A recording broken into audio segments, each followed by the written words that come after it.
तारिक फजल साहब, आपने ये क्या बयान दे दिया कि 8 फरवरी के बाद मुलाकातों का सिलसिला शुरू होगा।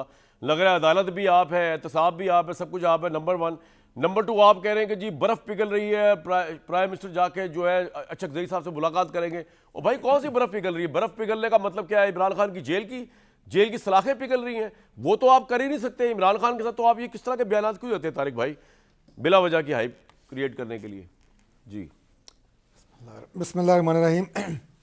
देखिए कमान भाई, सबसे पहले तो मैं ये अर्ज़ करूँगा कि अभी मोहम्मद ज़ुबैर ने, जो मेरे भाई हैं, उन्होंने जो गुफ्तगू की है, मेरा ख्याल है कि यकीनन पाकिस्तान बहुत ज़्यादा चैलेंजेस से गुजर रहा है। मैं बड़ी तफसील में तो नहीं जाऊँगा, लेकिन मैं आपको मजमूई तौर पर उनकी गुफ्तगू का जो क्रक्स है उसके हवाले से जी मैं सिर्फ एक लाइन में ये कहूँगा कि चैलेंजेस ज़रूर हैं, मुआशी चैलेंजेस हैं, सिक्योरिटी के इशूज़ हैं, टेररिज्म एक चैलेंज है पाकिस्तान के लिए इस वक्त। लेकिन जैसा कि आपने कहा कि उससे निपटने के लिए हमारी जो आर्म फोर्सेस हैं वो भी पूरी तरह तैयार हैं। और उसका मुजाहरा एक नहीं मुतअद्दिद दफ़ा आपने देखा है कि जब पाकिस्तान पे दहशतगर्दों ने, सर ये मैं बात कर चुका, मेरे सवाल का जवाब वक्त बड़ा कम है तारिक भाई, मुंह तोड़ जवाब दिया है आपका। दूसरा ये कि मुआशी एतबार से भी पाकिस्तान के इंडिकेटर्स बेहतर हो रहे हैं जी। वो मायूस कुन सूरत हाल नहीं है जिसका ज़ुबैर साहब जिक्र कर रहे हैं। या कम अज़ कम 1 साल तो ज़रूर हो गया है कि हर वक्त बात होती है जी मुज़ाकरात होंगे या नहीं होंगे, कहाँ से शुरू होंगे, वो उनको मानी खेज होंगे सर, जरा तारिक भाई जल्दी आ जाए, नतीजा खेज होंगे। बर्फ इस तरह पिघल रही है कि जब से लीडर ऑफ अपोजिशन जो है महमूद खान अचकजई साहब बने हैं, ज़ाहिर है उनकी एक इंडिपेंडेंट सोच है, रिप्रेजेंट तो वो पाकिस्तान तहरीक इंसाफ को ही कर रहे हैं, लेकिन उनका जो किबला है वो इमरान, सियासी किबले की बात कर रहा हूँ, इमरान खान से शुरू और इमरान खान पे ख़त्म नहीं होता। उनकी अपनी एक इंडिपेंडेंट सोच मौजूद है। अच्छा। और उन्होंने जो अपनी पहली तकरीर की, उन्होंने बात की कि पार्लियामान को आगे बढ़ना चाहिए और सिस्टम को मजबूत करने के लिए हमें कुछ सोचने की जरूरत है, सिस्टम को मजबूत करना चाहिए। मैंने जवाबन उन्हें मुबारकबाद भी दी। अच्छा ठीक है, ऑफ कोर्स। और उसके बाद प्राइम मिनिस्टर साहब ने अब ये फैसला किया है और राना सनाउल्लाह साहब ने इसे मीडिएट किया है कि प्राइम मिनिस्टर की और लीडर ऑफ अपोजिशन की बहुत जल्द मुलाकात होने वाली है। बर्फ पिघलेगी। ये मुलाकात प्राइम मिनिस्टर साहब जो हैं वो खुद जाएंगे लीडर ऑफ अपोजिशन के चैम्बर और वहाँ पे होगी।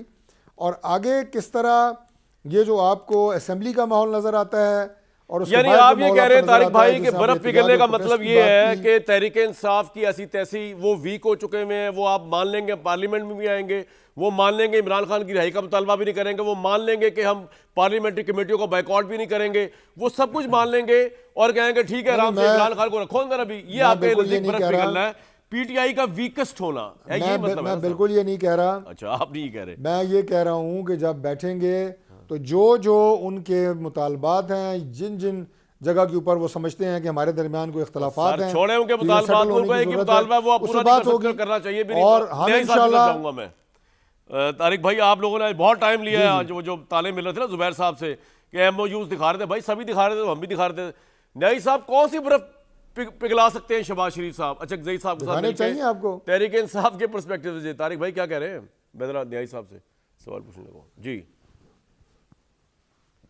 है भी सही या मौजूद नहीं है, बर्फ पत्नी मौजूद है या नहीं है पिघली की तो बाद में। असल में 2-3 चीज़ें अलग करें। पहले तो मुझे मायूसी हुई है कि आज गवर्नर साहब जो है वो पत्नी क्यों इतने डिप्रेस नजर आए हैं, अपोलोजेटिक। और ज़ुबैर तो बड़ा तकड़ा आदमी है, ज़ुबैर हिम्मत नहीं हारना, प्रोटेस्ट होता है बाद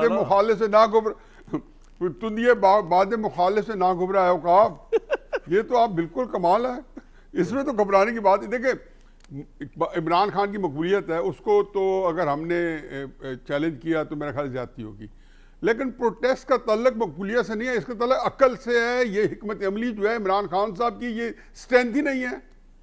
कितनी दफ़ा कहा है कि 96 से लेके 2005 हो गए, आज शायद पता नहीं 5 फरवरी बड़ा कश्मीर का जो यौम यकजहती कश्मीर का दिन है, आज तक मुझे एक डिसीजन बता दें इमरान खान साहब ने सियासी किया हो जिसमें उसने खुद रिग्रेट ना किया हो या अफसोस ना किया हो कि हाँ ये मुझे नहीं करना चाहिए था या ये वाकई डिसीजन ठीक नहीं था। मैं औरों की उसकी नहीं कह रहा कि हम क्या कहते हैं, चुनांचे ये उनकी फील्ड ही नहीं है। आज तक जो वो फिरते हैं अमीर खार, जो खार फिर रहे हैं उसकी वजह इनकी नाक के। मैं कह रहा हूँ शहबाज शरीफ साहब को ब्रेक थ्रू दे सकते हैं तहरीक इंसाफ को अचकजई साहब से मुलाकात के लिए जो देखें कामरान, बात यह है कि जो मुलाकातें होती है ना, चाहे सोहेल आफरीदी की हुई है, चाहे शहबाज शरीफ साहब कल असेंबली में अचकजई साहब से मिल रहे हैं, चाहे उसके इन बिटवीन जो उनकी आज एपिक्स कमेटी की कल मीटिंग हुई है वहाँ पे केपी में, इसके पीछे ये कोई स्पर ऑफ द मोमेंट में या कोई फौरी फैसला नहीं होता, ये पिछले 2-3-4 महीनों से बैकग्राउंड में कुछ ना कुछ चल रहा होता है और कोई ना कोई बातचीत चल रही होती है। जैसे राना सोनावाला साहब जो है बड़े हमेशा एक्टिव रहते हैं लोग ऑपोजिशन को, गवर्नमेंट को साथ ले जाने में। तारिक फजल चौधरी साहब हमारे बहुत इस तरीका के दोस्त हैं। जुबैर साहब, तारिक साहब, मतलब कि finest class of human being है ये लोग।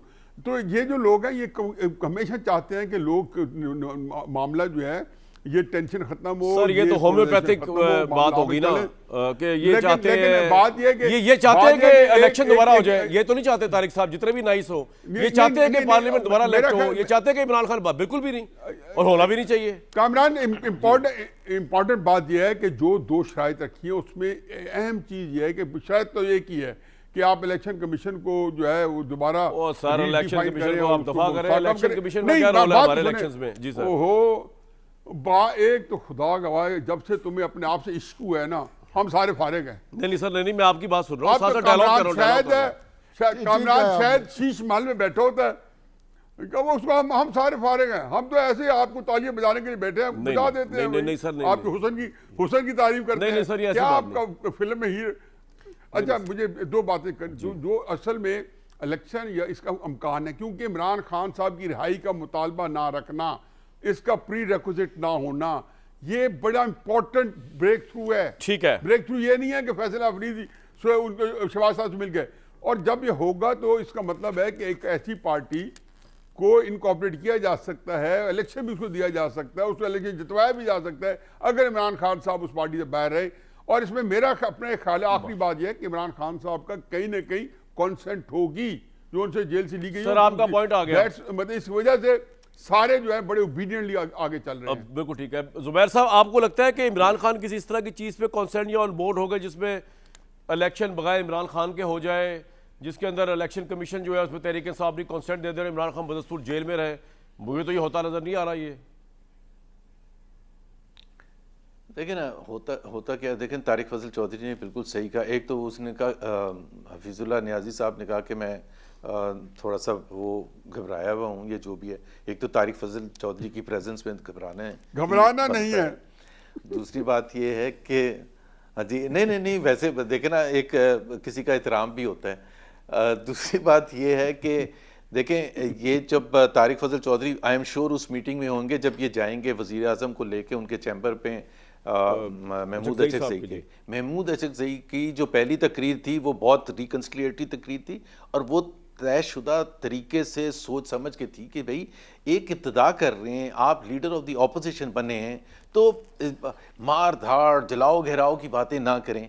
आपके लिए बड़ा आसान है और बहुत आसान है कि जी ये आइन है पाकिस्तान का 73 का आइन, वो ख़त्म कर दिया गया। हम चाहते हैं कि उसकी रेस्टोरेशन हो। 2024 के इलेक्शंस जाली थे, स्टोलन थे, पाकिस्तान के अवाम के साथ जुल्म हुआ था, उसको किसी ना किसी तरीके से ये क्या जवाब देंगे? ये बताएं, डिमांड्स वही होंगी जो ये जवाब क्या देंगे जी जुबैर भाई? ये बात इन बातों का जवाब मेरा ख्याल है ये किसी चीज पर मान ही नहीं सकते ना। देखे ना, अपनी हुकूमत तो नहीं वापस दे सकते। पॉइंट आ गया।